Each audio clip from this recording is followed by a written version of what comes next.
Summer வந்தாச்சு. What's your plan for this holiday? எங்க கிட்ட விட்டுருங்க, நாங்க பாத்துக்கிறோம். GT Holidays. GT Holidays, South India's #1 travel brand.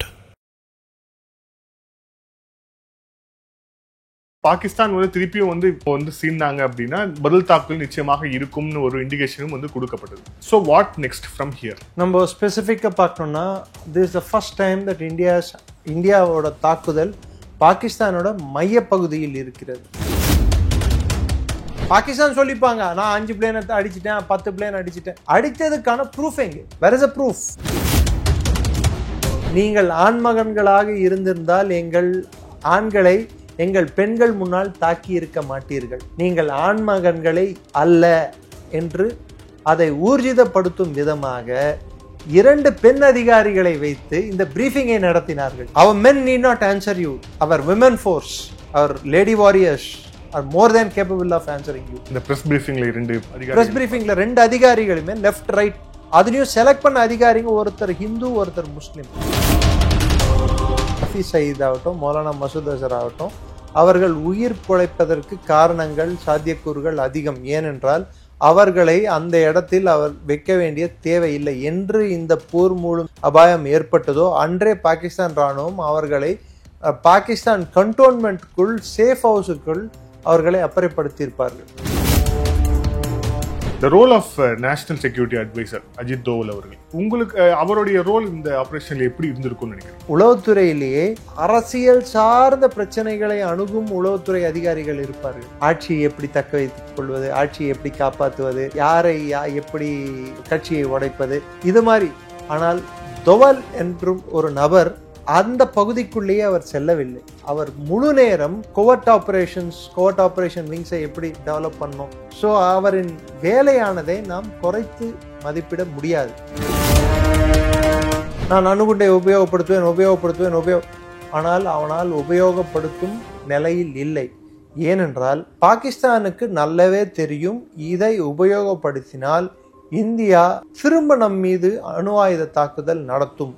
அந்த தாக்குதலானது பாகிஸ்தானை அழிவை எட்டும் நிலைக்கு தள்ளப்படும். நாம் இதை தொடர வேண்டும் என்று எண்ணம் கொண்டவர்களாக இன்று வரை இல்லை. ஆனால் பாகிஸ்தான் இதை தொடரும், இல்லை அதற்கு தகுந்த நமக்கு ஏதாவது பதிலடி கொடுக்க வேண்டும் என்றோ, இல்லை நம்மை அச்சுறுத்த வேண்டும் என்றோ, அல்லது இன்னொரு தாக்குதல் இது போல் ஒரு தாக்குதலுக்கு முயன்றாலோ இது தொடரும். ஆதன் நேயர்களுக்கு அன்பு வணக்கம். இந்த சிறப்பு நேர்காணலில் நம்முடன் இணைந்திருக்கிறார் டிஃபென்ஸ் எக்ஸ்பர்ட் நிரஞ்சன் அவர்கள். வணக்கம் சார். வணக்கம். ஜெயஹிந்த் சார். இப்போ இந்த ஆபரேஷன் சிந்தூர் தொடர்பாக தான் விவாதம் போயிட்டு இருக்கு. இதுல என்ன முதற்கட்டமா இந்தியாவோட ரிட்டாலியேஷன் எப்போ இருக்கும், எப்படி இருக்கும்னு கேட்டு இந்த விஷயங்கள் தாண்டி இப்போ ரொம்ப ஸ்ட்ராங்கான ஒரு ரிட்டாலியேஷன் நம்ம இந்தியா சைட்ல இருந்து தரப்பட்டிருக்கிறது. இப்போ இதுல இருந்து வாட் நெக்ஸ்ட் அப்படிங்கிற அந்த ஒரு கேள்வியும் எழுந்திருக்கிறது. ஏன் அப்படின்னா, இதுக்கு முன்னாடி நம்ம டிஃபென்ஸ் எக்ஸ்பர்ட்ஸ்ல இருந்து நிறைய பேர் பேசும்போது பிஓகேல இருக்கக்கூடிய 42 தீவிரவாத முகாம்கள் ஒரு முக்கியமான டார்கெட்டா இருக்கும்னு சொல்லப்படுது. ஆனா இப்ப இந்த டார்கெட்ல பார்த்தோம், இப்போ நடந்திருக்கக்கூடிய இந்த ஆபரேஷன் சிந்தூர்ல பார்த்தோம் அப்படின்னா இதுல பிஓகேல 5 டார்கெட், பாகிஸ்தானுக்குள்ள 4 டார்கெட் அப்படின்ட்டு அது ஸ்பெசிஃபை பண்ணியிருக்கிறாங்க. ஸோ இதுக்கப்புறம் இந்த ஆபரேஷன் தொடர்வதற்கான வாய்ப்பு இருக்கா? ஏன்னா இன்னைக்கு நடந்த இந்த ஆர்மி பிரஸ் பிரீஃபிங்ல கூட பாகிஸ்தான் திருப்பியும் அவங்க சீர்னாங்க அப்படின்னா பதில் தாக்குதல் நிச்சயமாக இருக்கும்னு ஒரு இண்டிகேஷனும் கொடுக்கப்பட்டது. So what next from here? நம்ம ஸ்பெசிஃபிக்காக பார்க்கணும்னா this is the first time that இந்தியாவோட தாக்குதல் பாகிஸ்தானோட மையப்பகுதியில் இருக்கிறது. பாலகோட் இதுக்கு முன்னாடி ஒன் ஆஃப் இன்சிடென்ட்னு வச்சுக்கோங்க. மையப்பகுதின்னா 160 கிலோமீட்டர்ஸ் டீப் இன்சைட், பாகிஸ்தானோட 160 கிலோமீட்டர் உள்ளே போய் தாக்குன முதல் தாக்குதல்.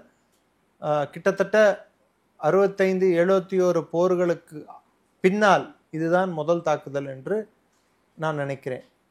அதுக்கப்புறம் எந்த தாக்குதல் நம்ம பாகிஸ்தானோட இன்சைட் டெரிட்டரிக்குள்ளே போய் அட்டாக் பண்ணதில்லை. அதே சமயத்தில் முரிட்கே அட்டாக்கை நம்ம சின்னதாக எடை போடக்கூடாது. காரணம் என்னவென்றால் அது லாகோருக்கு வெறும் 25-30 கிலோமீட்டர் தொலைவில் தான் உள்ளது. கிட்டத்தட்ட லாகோரை அட்டாக் பண்ணுற மாதிரி. பாவல்பூரை எடுத்துக்கிட்டிங்கன்னா it is a core command headquarters. அவங்களுக்கு ஏர்பேஸ் ஒன்று இருக்குது, கோர் கமாண்ட் ஹெட் குவார்ட்டர்ஸ் இருக்குது, ப்ளஸ் அங்கே இருக்கிற ஃபார்மேஷன்ஸ், இன்ஃபேண்ட்ரி ஃபார்மேஷன்ஸ் இருக்குது. ஸோ இதில் நீங்கள் முக்கியமாக பார்க்க வேண்டியது the level of collection of intelligence. எப்பயுமே பாகிஸ்தானோட தன்மை, அவங்களோட இராணுவத்தின் தன்மை என்னவென்றால், அவர்களின் இந்த ஏவல் படையை, அதாவது இந்த தீவிரவாதி குழுக்களை தனியாக வைப்பதில்லை.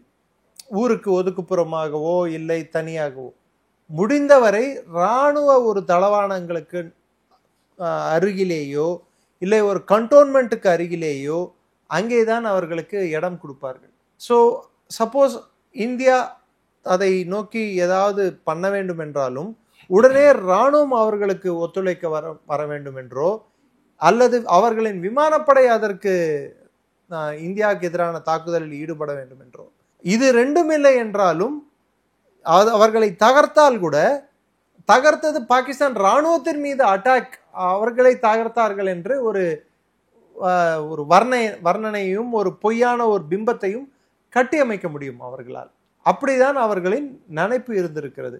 ஆனால் இந்த விஷயத்தில் நாம் எடுத்துக்கொண்ட முயற்சிகள், முதல் கட்டமாக குறிப்பிட்டு சொல்ல வேண்டும் என்றால், நமது RNDW ஆனது, NTRO national technical research organisation ஆனது, அது இல்லாமல் நமது மற்ற இன்டெலிஜென்ஸ் அமைப்புகள், டெக்னிக்கல் இன்டெலிஜென்ஸ் அமைப்புகள், சேட்டலைட் சம்பந்தப்பட்ட அந்த இன்டெலிஜென்ஸ் கலெக்ட் பண்ணுற அமைப்புகள், இவர்களின் வேலை குறைந்து மதிப்பிடக்கூடாது.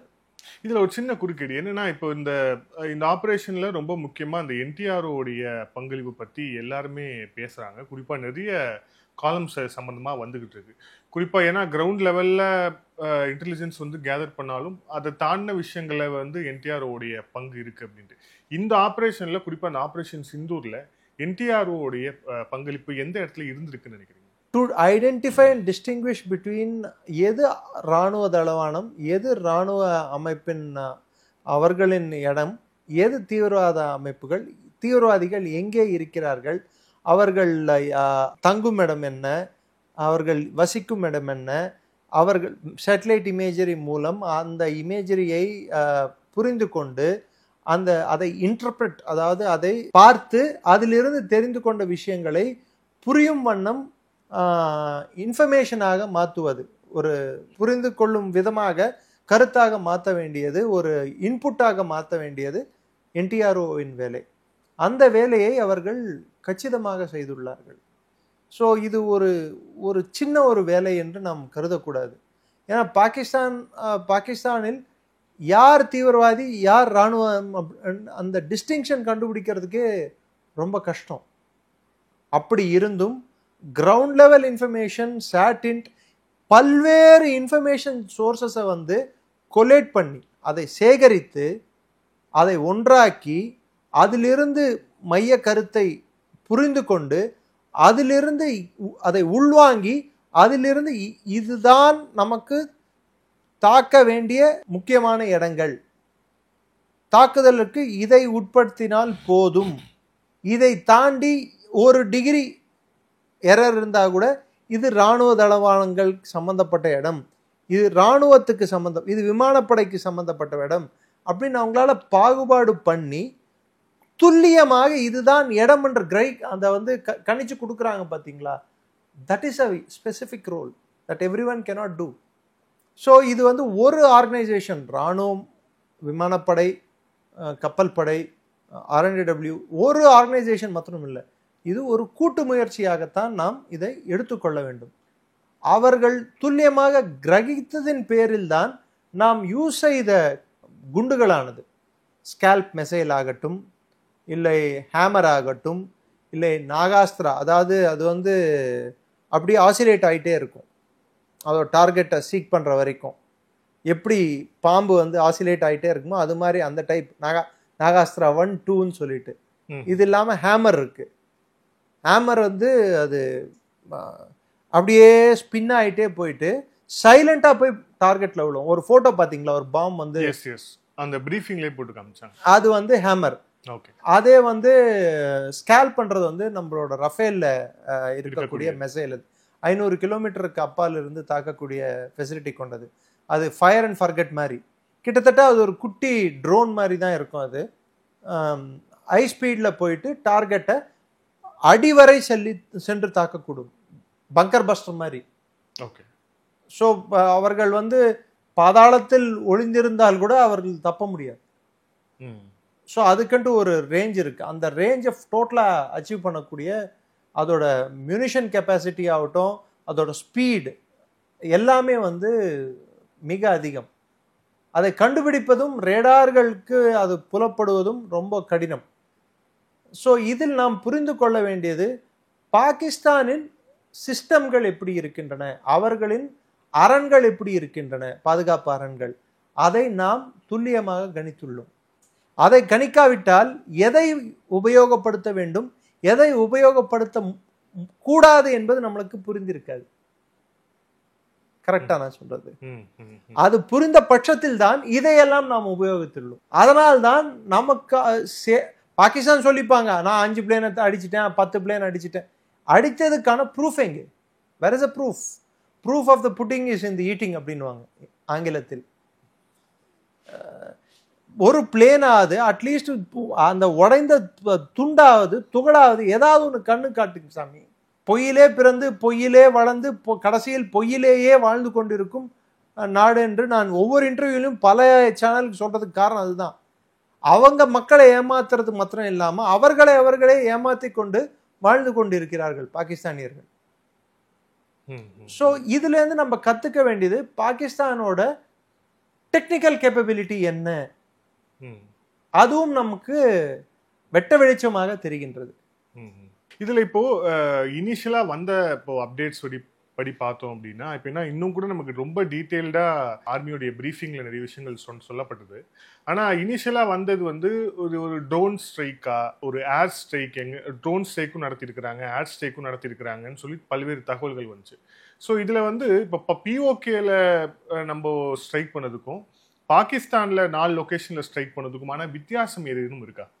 குறிப்பா இந்த விஷயங்கள் ஆர்மி ஏதாவது டிஃபரன்ஷியேட் பண்ணி அவங்க சொல்லாத வரைக்கும் நம்ம வந்து சேம் டைப் ஆஃப் மியூனிஷன்ஸை தான் அவங்க யூஸ் பண்ணியிருக்கிறதா கருத வேண்டும். அதாவது அந்த பாம்புகள் அந்தந்த இலக்கும் அந்த இலக்கின் தன்மையும் பொறுத்து தான் அவர்கள் எதை உபயோகப்படுத்த வேண்டுமோ அதை உபயோகப்படுத்தி இருப்பார்கள். சப்போஸ் ஒரு கான்கிரீட், ஒரு ஹார்ட் ஸ்ட்ரக்சர், அண்டர் கிரவுண்ட் ஸ்ட்ரக்சரோடு இருந்ததுன்னா அதுக்கு என்ன யூஸ் பண்ணணுமோ அதை யூஸ் பண்ணியிருப்பாங்க. ஹேமர் எங்கே யூஸ் பண்ணணுமோ அங்கே யூஸ் பண்ணியிருப்பாங்க. லைட் ஆர்க்கட் டார்கெட்ஸ்க்கு நாகாஸ்திரா போன்ற இதை யூஸ் பண்ணியிருக்கான வாய்ப்புகள் உண்டு. எதை எங்கே யூஸ் பண்ணார்கள் என்பது அது என்னை பொறுத்தவரை அவங்க கிளாசிஃபைடு தான் வச்சிருப்பாங்க. ஏன்னா எதிராளி வந்து அதை புரிந்து கொண்டால் அவன் டிஃபென்சிவ் மெக்கானிசம் எடுக்கிறதுக்கான, அதாவது அவனை பாதுகாக்கும் அணுகுமுறையை அவன் நாடுவான். அதனால அந்த விஷயத்தில் எனக்கு அவ்வளோ டெப்தா போய் இந்திய ராணுவம் எக்ஸ்பிளைன் பண்ணதான் நான் பார்க்கல. அந்த 16 நிமிஷத்துல இந்த இடத்துல நாங்க இதை யூஸ் பண்ணோம், இந்த இடத்துல நாங்க இதை யூஸ் பண்ணோம் அவங்க எங்கேயும் சொன்னதா நான் பார்க்கல. பட் எல்லாத்துக்குமே தனித்தனியா விஷுவல்ஸ் போட்டாங்க. விஷுவலை வச்சு நீங்க வந்து கண்டுபிடிக்கிறது ரொம்ப கஷ்டம் சார். ஏன்னா அது சாட்டின் பிளாக் அண்ட் ஒயிட் இமேஜ், அதுவும் நைட் விஷன்ல எடுத்திருக்காங்க. நீங்க விஷுவலை வச்சு நீங்க 100% வேணும்னா ஹேமரை கண்டுபிடிக்கலாம். அது அதுலயே தெரிஞ்சது, ஹேமர் போற தெரிஞ்சது. மற்றது ரெண்டுத்தையும் நீங்க கண்டுபிடிக்கிறது கொஞ்சம் கஷ்டம். ரெண்டாவது ஒரே இடத்தில் 2 விதமான இதை யூஸ் பண்ணியிருந்தா, மியூனிஷன்ஸை யூஸ் பண்ணியிருந்தா ஸோ கண்டுபிடிக்க முடியாது. நான் ஏன் இதெல்லாம் இவ்வளவு தூரம் நான் சொல்ல வரேன்டான்னா, நீங்க முதல் கேட்ட கேள்வி இது வந்து தொடருமா அப்படின்ட்டு. இந்த தொடர்வதற்கான தேவை பாகிஸ்தானிடமிருந்து தான் வரும், நம்மிடமிருந்து வராது. நாம் இதை தொடர வேண்டும் என்று எண்ணம் கொண்டவர்களாக இன்று வரை இல்லை. ஆனால் பாகிஸ்தான் இதை தொடரும், இல்லை அதற்கு தகுந்த நமக்கு ஏதாவது பதிலடி கொடுக்க வேண்டும் என்றோ, இல்லை நம்மை அச்சுறுத்த வேண்டும் என்றோ, அல்லது இன்னொரு தாக்குதல் இது போல் ஒரு தாக்குதலுக்கு முயன்றாலோ இது தொடரும். இல்ல அதுல இப்போ ரொம்ப ரீசெண்டா நடந்த விஷயம் நீங்களும் பார்த்திருப்பீங்க. காஷ்மீரோடைய எல்லையில் இருக்கக்கூடிய பூஞ்ச், ரஜோரி உள்ளிட்ட மாவட்டங்கள்ல வந்து எல்ஓசில குப்வாரா இதுல வந்து ஷெல்லிங் வந்து தொடங்கி இருக்கு. ஒரு சில இந்தியன் சிவிலியன்ஸும் 10 கிட்டத்தட்ட 10 பேர் மரணம் அடைந்துள்ளனர். 20 பேர் படுகாயம் அடைந்துள்ளாங்க. ஸோ அங்கே வந்து இப்போ இந்த ஆர்மி டேங்கர்ஸையும் வந்து அது நோக்கி வந்து மூவ் பண்ணியிருக்கிறாங்க, அது மூலியமா தான் தாக்குதல் நடத்திட்டு இருக்கிறாங்க அப்படிங்கிறத பார்க்குறோம். ஸோ இப்போ இந்த மாதிரியான இப்போ இந்த தரை தாக்குதலையும் வந்து ஒரு பக்கம் பாகிஸ்தான் வந்து எல்லையோரங்களில் தொடங்கியிருக்காங்கன்னு பார்க்குறோம். இப்போ இதுக்கு நம்மளோட ரிட்டாலியேஷன் அப்படிங்கிறது எப்படி? நம்மளுக்கு 155mm கன்ஸ் இருக்கு. நீங்க மறந்துடக்கூடாது, பாகிஸ்தான் வந்து it is running short of 155mm artillery shells. அவர்கள் இருப்பில் இருக்கும் ஆர்ட்டிலரி ஷெல்களானது 35 கிலோமீட்டர் வரை சென்று தாக்கக்கூடிய ஷெல்கள் ரொம்ப குறைவாகத்தான் உள்ளது. நம்மிடம் அது கணிசமான ஒரு தேவைக்காக நாம் வைத்திருக்கிறோம். அது பாகிஸ்தான் வந்து எக்ஸாஸ்ட் பண்ணிட்டு இருக்காங்க அவங்களோட ஷெல்ஸை. ஸோ அவங்கள பொறுத்த வரைக்கும் அவர்கள் வந்து பதிலடி கொடுத்தார்கள். இந்தியா மீது தக்க தாக்குதல் நடத்தினார்கள். இந்திய இராணுவ பங்கர்கள் மீது தாக்குதல் நடத்தினார்கள். இராணுவத்திற்கு ஏற்றுக்கொள்ளாதவாறு கேஷுவாலிட்டிஸை அவர்கள் ஏற்படுத்தினார்கள் என்று அவர்கள் மக்கள் நடுவே அந்த ஒரு விஷயத்தை அவர்கள் எடுத்து செல்ல வேண்டும். இல்லை என்றால் பாகிஸ்தான் மக்களிடையே பாகிஸ்தான் இராணுவத்தின் மீது மிகப்பெரிய கோபம் உள்ளது. ஏன்னா அவங்க கேட்குற முதல் கேள்வி, நீ சைனா கிட்டேருந்து HQ-9 ஒன்று வாங்கின, ஆமாம், மிசைல் டிஃபென்ஸ் சிஸ்டம், அது என்ன பண்ணிட்டு இருந்துச்சு? தூங்கிட்டு இருந்துச்சா? சரி, ரேடார் சிஸ்டம்ஸ் நீ எத்தனையோ வாங்கி வச்சிருந்த, அந்த ரேடார் சிஸ்டம் எல்லாம் எதுக்கு? சரி, ரேடார் சிஸ்டம் போனா போகுது. உன்னோட சொந்த ஆர்மி யூனிட்ஸ் வந்து என்ன பண்ணிட்டு இருந்தது? அட்வான்ஸ் அலாம் ஏன் கொடுக்கல? What failed? There is some நமக்கு எப்படி வந்து இன்டெலிஜென்ஸ் ஃபெயிலியர் என்று நாம் வந்து பெஹல்காமை சொன்னோமோ அது மாதிரி அவர்கள் மக்களும் அவர்களை இன்டெலிஜென்ஸ் ஃபெயிலியர் தான் சொல்லுவாங்க. But let me remind you, there is nothing called 100% intelligence. வாய்ப்பே இல்லை. யாருமே 100% இன்டெலிஜென்ஸ் என்று சொல்லவே முடியாது. there might be security failures. அவர்கள் இந்தியாவின் முன்னேற்பாடுகளை கணிக்க தவறி இருப்பார்கள். To predict what the other side is going to do. இன்னொரு நம் எதிரி நாடானது என்ன மாதிரியான ஒரு விஷயங்களை கையில் எடுக்கும் என்பதை அவர்களை உத்து கவனித்தால் நமக்கு சில விஷயங்கள் புலப்படும். உதாரணத்துக்கு ஆசிம் முனீரோட ஸ்டேட்மெண்ட், இந்துக்களும் நாமும் ஒன்றல்ல, கலாச்சாரத்தில் ஒன்றல்ல, மொழியால் ஒன்றல்ல, மதத்தால் ஒன்றல்ல, எல்லாம் ஒரு வரிசையா ஒரு பட்டியலே அடுக்கினார். அப்போதே நாம் புரிந்து கொள்ள வேண்டும், he is planning something big அப்படின்ட்டு. அது சொன்ன ஒரு 3-4 நாளைக்கெல்லாம் இந்த அட்டாக் நடந்தது. ஸோ நம் பிரதமர் என்று எலக்கு பெரியது, நேரம் குறைவானது என்று சொன்னாரோ அப்போ பாகிஸ்தானுக்கு புலப்பட்டு இருக்க வேண்டும், நாம் தாக்கக்கூடிய பகுதிகளானது 1-2 இடங்களாக இருக்க போவதில்லை என்று. என்னை பொறுத்தவரை இந்த ஸ்ட்ராட்டஜியை வந்து precision guided speedy attack with concentration of force, நம்மளோட மொத்த பலத்தையும் ஒரு குறிப்பிட்ட இலக்கை நோக்கி துல்லியமாக துரிதமாக அதை செயல்படுத்தியுள்ளோம். அதனால் எதிரியின் டிஃபென்ஸ் சிஸ்டம் ஆகட்டும், எதிரியின் தன்மையாகட்டும் முழுதும் நிலை குலைந்தது. அவர்கள் அதிலிருந்து மீண்டு கொள்வதற்கே பல மணி நேரம் ஆகும். இதைதான் போர் தந்திரத்தில் எலிமெண்ட் ஆஃப் சர்ப்ரைஸ். எந்த ஒரு இராணுவமானாலும் எங்கே எப்போது நான் தாக்கப் போகிறேன் என்பதை எதிராளிக்கு தெரிவித்துவிட்டு தாக்க மாட்டான். அது வெறும் படங்களில் தான் நடக்கும். உண்மையில் யாரும் சொல்லிவிட்டு தாக்க மாட்டார்கள். இதில் இன்னொரு முக்கியமான விஷயமா, இப்போ இந்த இந்தியாவுடைய டார்கெட்ஸில் நம்ம வந்து அந்த இடங்களை எப்படி தேர்வு செய்தோம் அப்படிங்கிற ஒரு அனலிசிஸ்குள்ளே போகும்போதே ஒரு 3 இயக்கங்கள் தான் ஹைலைட்டாக வந்து ஹிஸ்புல் முஜாஹிதீனோட 2, லஷ்கர் தொய்பாவோட 3, ஜெய்ஷே முகமதோட 4. ஸோ வந்து இந்த இயக்கங்களுடைய ஹெட் குவார்ட்டர்ஸ் தான் எல்லாமே வந்து நிர்மூலமாக்கப்பட்டிருக்கின்றன. ஆனால் அதில் டார்கெட்ஸும் வந்து மிஸ் ஆயிருக்கிறதாகவும், இப்போ குறிப்பாக வந்து ஹஃபீஸ் சையத் இந்த தாக்குதல் நான் எதிர்பார்த்தது தான். நான் கிளியராக சொல்லிடுறேன். ஹஃபீஸ் சயீத் ஆகட்டும், மௌலானா மசூத் அசர் ஆகட்டும், அவர்கள் உயிர் பிழைப்பதற்கு காரணங்கள், சாத்தியக்கூறுகள் அதிகம். ஏனென்றால் அவர்களை அந்த இடத்தில் அவர் வைக்க வேண்டிய தேவையில்லை என்று இந்த போர் மூலம் அபாயம் ஏற்பட்டதோ அன்றே பாகிஸ்தான் இராணுவம் அவர்களை பாகிஸ்தான் கண்டோன்மெண்ட்டுக்குள் சேஃப் ஹவுஸுக்குள் அவர்களை அப்புறப்படுத்தியிருப்பார்கள். ஆனால் அவர் குடும்பத்தினர் அதே இடத்தில் வசிக்கும் சூழ்நிலையானது ஏற்பட்டிருக்கும். ஹஃபீஸ் சயீதின் நெருங்கிய சொந்தக்காரர்கள் இறந்திருக்கிறார்கள். மௌலானா மசூத் அசரின் நெருங்கிய சொந்தக்காரர்கள் இறந்திருக்கிறார்கள். குடும்பத்தாரே 10 பேருக்கு மேற்பட்டோர் இறந்ததாக செய்திகள் கூறுகின்றன. ஹஃபீஸ் சயீதின் குடும்பத்தாரும் இறந்திருக்கிறார்கள். ஆனால் ஹஃபீஸ் சயீதியோ மௌலானா மசூத் அசரியோ அவர்கள் அப்புறப்படுத்தியது கிட்டத்தட்ட 7-10 நாட்களுக்கு முன்னாலேயே இது நடந்திருக்கும், இன்றல்ல.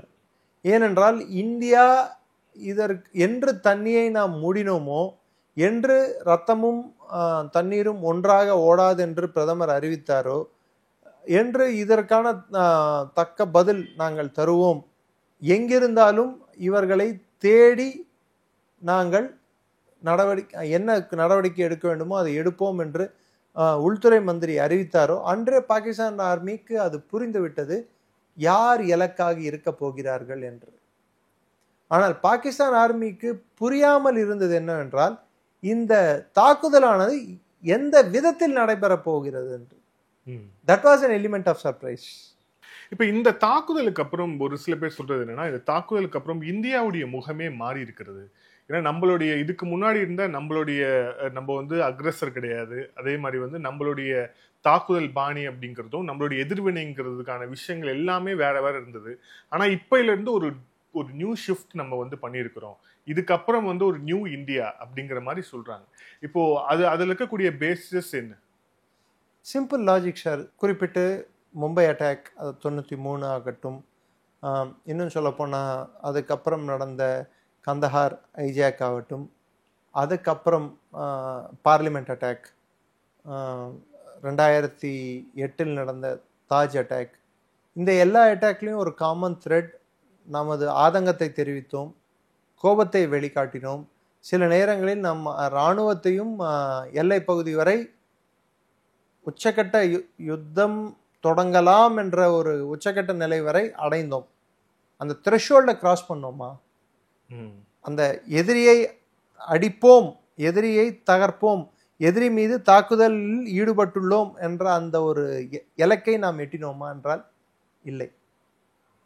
ஒரு கட்டத்துக்கு மேல் அந்த விளிம்பு நிலைக்கு சென்று திரும்பி ரிட்டர்ன் வந்துடுறது. இப்போது ஏனென்றால் அன்று கிட்டத்தட்ட உரி சர்ஜிக்கல் ஸ்ட்ரைக் நடக்கும் வரை ஒரு கண்ணோட்டம் எல்லாரிடையும் இருந்தது என்னவென்றால், இந்தியா வந்து பாகிஸ்தான் பிஓகேக்குள் போய் அடிக்காது, ஏனென்றால் பாகிஸ்தான் அணுகுண்டை உபயோகிக்கும் அபாயம் உள்ளது. இது ஒரு மாய தோற்றத்தை அவர்கள் வடிவமைத்தார்கள். அதை இந்தியாவிலும் பலர் நம்பினார்கள். ஆனால் இந்தியா முதல் முறையாக, நீ அணுகுண்டையே நீ வைத்திருந்தாலும் தேவைப்பட்டால் பாகிஸ்தானுக்குள் அவர்கள் கைப்பற்றிய பாகிஸ்தான் காஷ்மீருக்குள் சென்று தாக்குதல் நடத்த முடியும். அது ஃபர்ஸ்ட் ஸ்டெப், முதலடி. அதை எடுத்து விட்டோம். 2வது வாட்டி அவங்க புல்வாமால பண்ணும்போது 2வது அடி எங்கே எடுத்து வச்சோம்னா பாலாகோட்டில் போய் அடித்தோம். ஸோ அது பிஓகே என்பது சர்ச்சைக்குரிய பகுதி, ஆனால் பாலாகோட் என்பது பாகிஸ்தானின் நிலப்பரப்பு, அதிலேயே போய் அடித்தோம். அப்போ 2 வாட்டி ரூபிகான், கிராசிங் த ரூபிகான் அப்படின்வாங்க, அந்த அந்த விளிம்பு நிலையை தாண்டி விட்டோம். 2 சந்தர்ப்பங்களையும் we have called the Pakistan a bluff. நான் அணுகுண்டை உபயோகப்படுத்துவேன், ஆனால் அவனால் உபயோகப்படுத்தும் நிலையில் இல்லை. ஏனென்றால் பாகிஸ்தானுக்கு நல்லவே தெரியும், இதை உபயோகப்படுத்தினால் இந்தியா திரும்ப நம் மீது அணு ஆயுத தாக்குதல் நடத்தும். அந்த தாக்குதலானது பாகிஸ்தானை அழிவை எட்டும் நிலைக்கு தள்ளப்படும்.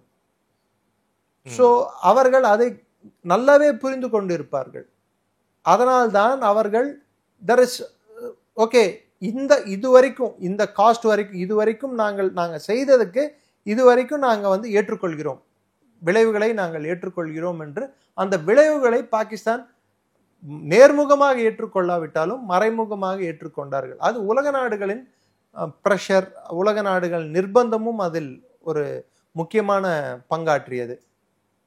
ஏன்னா பாகிஸ்தான் பொருளாதாரம் இன்றோ நேற்றோ இல்லை, பல ஆண்டுகளாக பொருளாதாரம் தத்தளித்து கொண்டு இருக்கிறது. அவர்களுக்கு உலக நாடுகளின் பக்கபலம் வேண்டும், அவர்களின் பொருளாதார உதவி வேண்டும். அவர்கள் தற்போதைய நிலையாவது தக்க வைத்துக் கொள்ள வேண்டும் என்றால், குறிப்பாக சொல்ல வேண்டும் என்றால் சைனா, சவுதி அரேபியா போன்ற சில நாடுகளின் உதவியை நாம் எடுத்து விட்டோம் என்றால் பாகிஸ்தானிடமிருந்து, பாகிஸ்தானிடம் மிஞ்சியது IMF-இன் லோன்கள் மட்டும்தான். அதுவும் 24வது தடவையாக அவர்கள் அடுத்த 2 நாள் கழித்து செல்ல போகிறார்கள். இந்த சமயத்தில் அவர்கள் உச்சக்கட்ட போராக இதை மாற்றினால் அந்த லோன் ஆனது அவர்களுக்கு வருவதற்கான சாத்தியக்கூறு இல்லை. ஸோ பாகிஸ்தானின் நிலைப்பாடு, பாகிஸ்தானின் சிந்தனையானது, அவர்களின் மொத்த எண்ணோட்டமானது ஒரு புள்ளியில் தான் இருக்கும். இதை நான் எஸ்கலேட் செய்யக்கூடும் என்ற அச்சம் இந்தியர்களிடையே எப்படி நான் மெயின்டைன் செய்வது? ஆனால் இந்த அரசாங்கமானது நீ மெயின்டைன் செய்தாலும் செய்யாவிட்டாலும் நான் செய்வதை நான் செய்வேன், நான் அடிக்க வேண்டும் என்று நினைத்தால் நான் உள்ளே நுழைந்து அடிப்பேன். ஹிந்தியில் லிட்டரலாக சொல்லணும், குஸ்கர் மாறுங்க, நுழைந்து அடிப்பேன். அது ஒரு வாட்டி செய்தார்கள், 2 வாட்டி செய்தார்கள், 3வது வாட்டி சற்றே விரிவுபடுத்தியுள்ளார்கள். The scale has been widened, yes, but operation is virtually the same. எதை அடிக்க வேண்டும் என்பது, யாரை அடிக்க வேண்டும் என்பது, அதில் பெரிய மாற்றங்கள் இல்லை. ஸ்கேல் வைடன் ஆயிருக்கு. நேச்சர் ஆஃப் டார்கெட்ஸ், யாரை தாக்குகிறார்களோ அந்த இலக்குகள் முக்கியமான இலக்குகளாக நிர்ணயிக்கப்பட்டுள்ளது. அது பாகிஸ்தானின் மையப்பகுதியில் இருப்பது பாகிஸ்தானுக்கு இன்னும் அச்சத்தை கூட்டியுள்ளதை தவிர்த்து குறைக்கவில்லை. ஸோ இதுக்கப்புறம் நடக்கக்கூடிய இந்த கவர்ட் ஆப்ரேஷனும் இதுக்கப்புறம் நடக்கும் அப்படின்னு நிறைய பேர் ப்ரெடிக்ட் பண்றாங்க. மிக குறிப்பாக ஒரு மிகப்பெரிய ஒரு லார்ஜ் ஸ்கேலான தாக்குதல் நம்ம ஏற்கனவே நடத்தி இருக்கிறோம். ஸோ இதுக்கு ஃபாலோ அப்பா நிறைய தாக்குதல்கள், கவர்ட் ஆப்ரேஷன்ஸ் தொடர்ச்சியாக நடக்கும் அப்படின்னு ஒரு ப்ரெடிக்ஷன் சொல்றாங்க. இதுல உங்களுடைய பார்வை என்ன? கவர்ட் ஆப்ரேஷன் பல்வேறு விதமான கவர்ட் ஆப்ரேஷன். சிலது அவர்களின் போர் புரியும் தன்மை, அவர்கள் இண்டஸ்ட்ரியல் காம்ப்ளெக்ஸில் நாச வேலை செய்வதும் கவர்ட் ஆப்ரேஷன் தான். அவர்கள் தலைமையை குறிவைத்து தாக்குதலும் கவர்ட் ஆப்ரேஷன் தான்.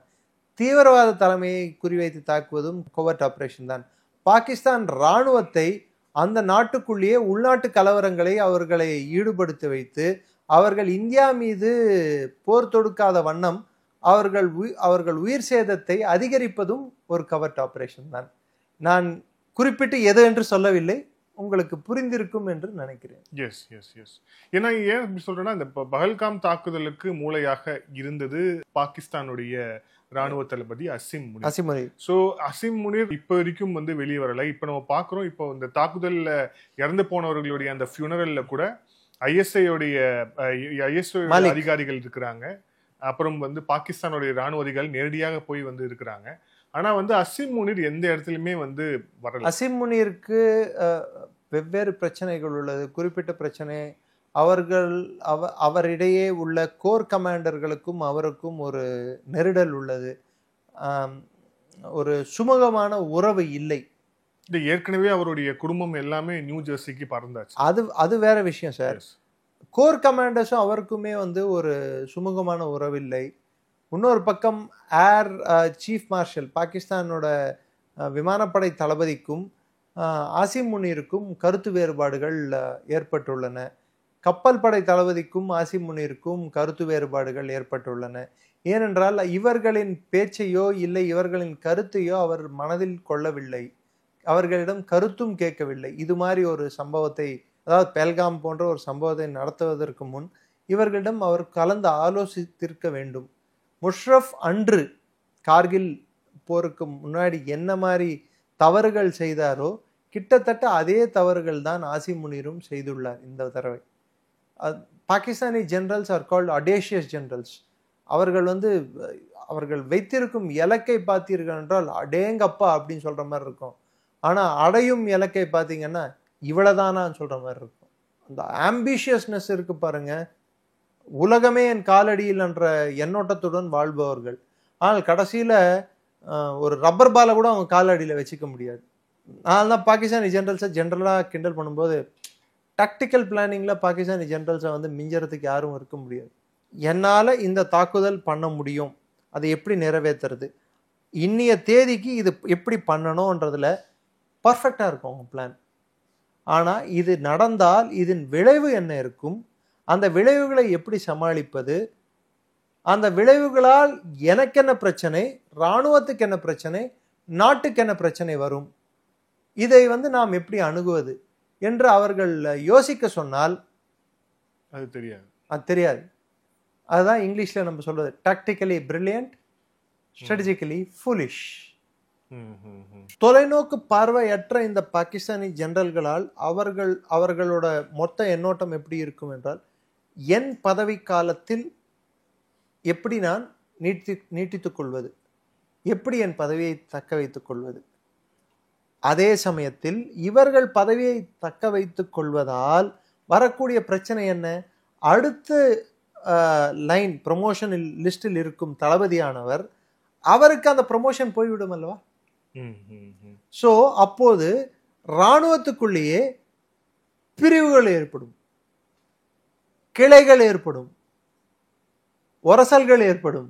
பாகிஸ்தான் இராணுவத்தில் இது இயல்பாக நடந்துள்ளது. உதாரணத்துக்கு ஜெனரல் இஸ்லாமுதீன் நினைக்கிறேன், அவர் DG ISI. Pervez Musharraf mid ஏர்ல இருக்கும்போது he was promoted as general of Pakistani army. Pakistan இராணுவ தளபதியாக நவாஸ் ஷெரீப் அறிவிக்கிறார். ஆனால் அவரை யார் ராவல்பிண்டியை கட்டுப்பாட்டில் வைத்துள்ளார்களோ, எந்த கோர் கமாண்டர் கட்டுப்பாட்டில் வைத்துள்ளாரோ அவரால் தான் ஒரு இராணுவ கிளர்ச்சியை உண்டாக்க முடியும். அவர் என்றுமே பாகிஸ்தான் இராணுவ தளபதிக்கு மிக நெருக்கமான ஒரு ஜெனரலை தான் ராவல்பிண்டியோட கமாண்டரா போட்டு வச்சிருப்பாங்க. பாகிஸ்தான் என்பதே ஒரு 10 கமாண்டுகள் தான். ஒரு கமாண்டுக்கு 45,000 முதல் 50,000 படைகள் உள்ளன. மேல் நோக்கி பார்த்தால் பெஷாவர், ஹைதராபாத், குவெட்டா, அதற்கப்புறம் இந்த சைடு வந்தீங்கன்னா லாகூர், ராவல்பிண்டி, கீழே வந்தீங்கன்னா பாவல்பூர், சிந்த், மாங்லா, சாக்லா, 10. இந்த 10 கோர் கமாண்டுகளானவை பாகிஸ்தானின் இராணுவத்தை முழுமையாக கட்டுப்படுத்தும் தன்மை கொண்டவை. அதை தவிர்த்து அதற்குள்ளேயே வலிமையான ஒரு அமைப்பானது ISI.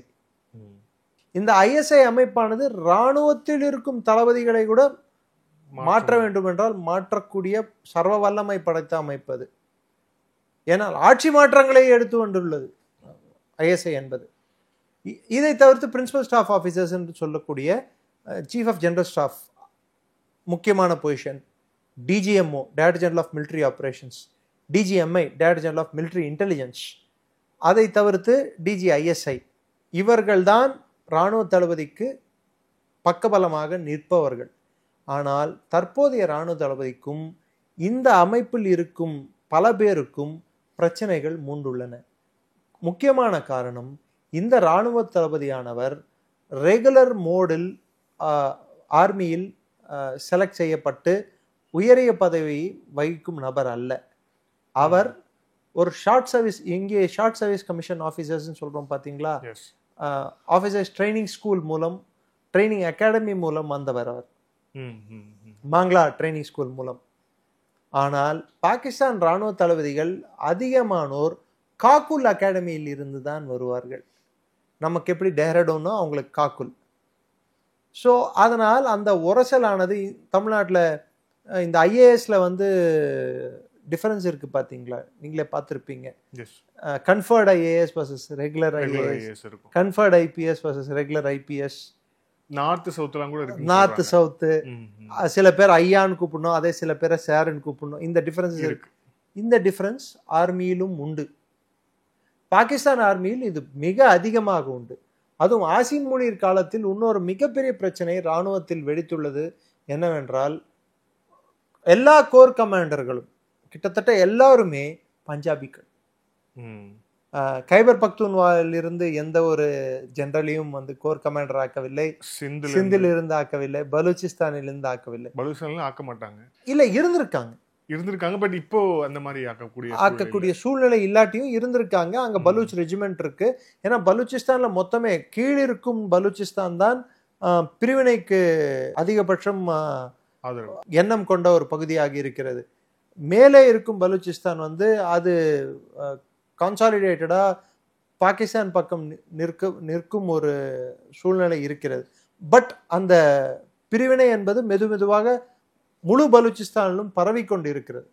இதை குவெட்டா ஸ்டாஃப் கமாண்டர், அதாவது குவெட்டா கோர் கமாண்டரால் கட்டுப்படுத்த முடியவில்லை.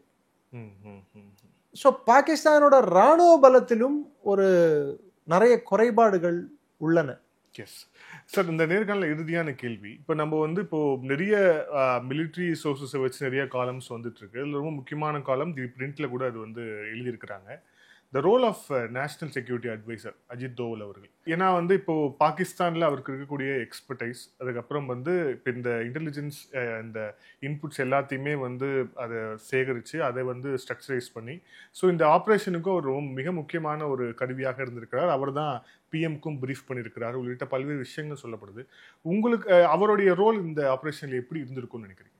ஸ்பெசிஃபிக்காக சொல்லணும்னா அஜித் தோவல் என்று சொல்லக்கூடிய ஒரு அதிகாரி, முன்னாள் உளவுத்துறை ஐபியின் டைரக்டராக இருந்தவர், ஷௌரிய சக்ரா வென்ற குறிப்பிட்ட சில அதிகாரிகளில் அவரும் ஒருவர், உளவுத்துறை அதிகாரியாக.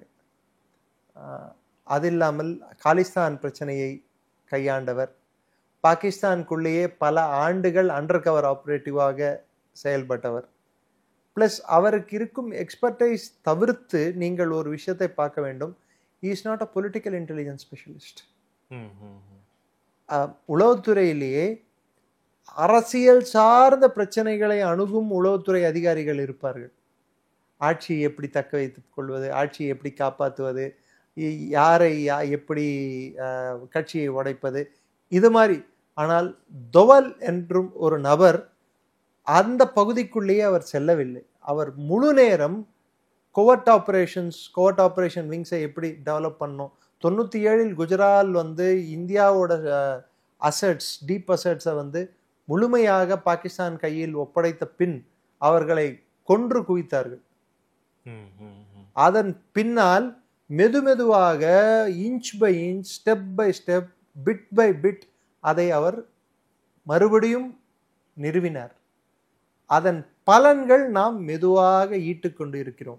ஸோ அவரின் வேலையானதை நாம் குறைத்து மதிப்பிட முடியாது.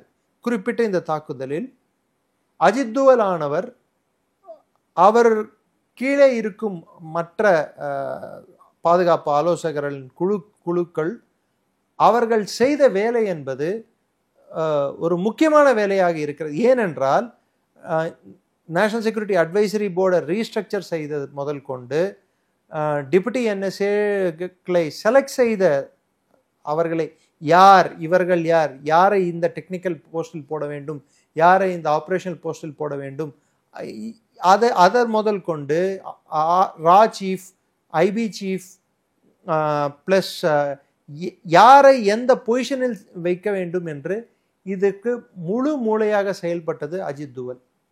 அதுக்கு பரிந்துரை கொடுப்பவரும் அஜித் தோவல், இன்டெலிஜென்ஸ் இன்புட்ஸ் கொடுப்பவரும் அஜித் தோவல். ஏனென்றால் இந்த ஆர்டிகல் 370 அப்ரகேட் செய்யும் போது அவர் அதை பர்சனல் அஜெண்டாவாக எடுத்துக்கொண்டவர்.